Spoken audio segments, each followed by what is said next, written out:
Notre objectif, à nous, c'est quoi?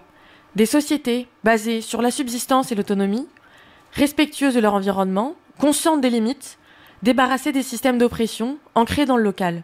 En bref, des sociétés matriarcales. Mais ça signifie mettre un terme à la civilisation industrielle patriarcale. Parce que tant qu'elle subsistera, nous on ne sera pas libres. Et la destruction du monde continuera. Et ça signifie pas se contenter de créer des lieux alternatifs, où on serait loin des oppressions et plus proche de la nature. Ça n'arrêtera pas le système. Nous, ce qu'on doit faire, c'est attaquer et démanteler les infrastructures de système. Celles qui permettent, qui maintiennent et qui renforcent chaque jour un peu plus notre exploitation et celle de la planète. On ne croit plus à l'espoir toujours déçu d'un mouvement de masse ou d'une grève générale. Aujourd'hui, la dépendance matérielle des humains aux villes et à l'industrie, l'hégémonie culturelle des notions de travail, de propriété, de genre, et enfin les possibilités de répression et de contrôle accru qui sont permises par le système industriel nous font paraître bien trop improbable la possibilité d'un soulèvement radical d'une majorité de la population.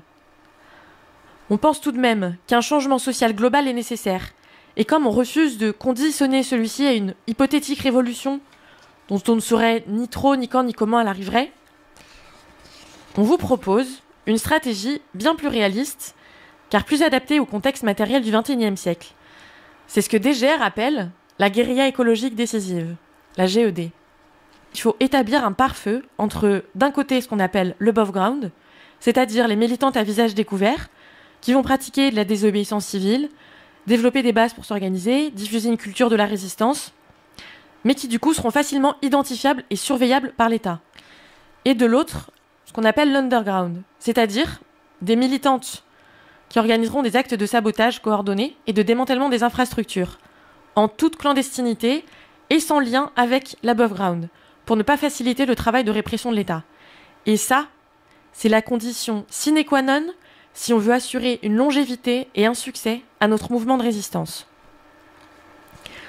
Pour vous décrire très brièvement la guérilla écologique décisive. Alors, par son bras underground, donc clandestin, elle va penser l'affaiblissement, voire la destruction du système industriel. Donc avec des stratégies d'échec en cascade sur tous les nœuds énergétiques du système, qui peuvent entraîner un blackout. Parce qu'en plus, honnêtement, il y a un moment, il faut être réaliste aussi, et c'est ce qu'on propose quand on parle de la GED. On a en face de nous un système en place qui a des médias, des industries entières à son service, tout un système d'éducation. Tout le monde va à l'école.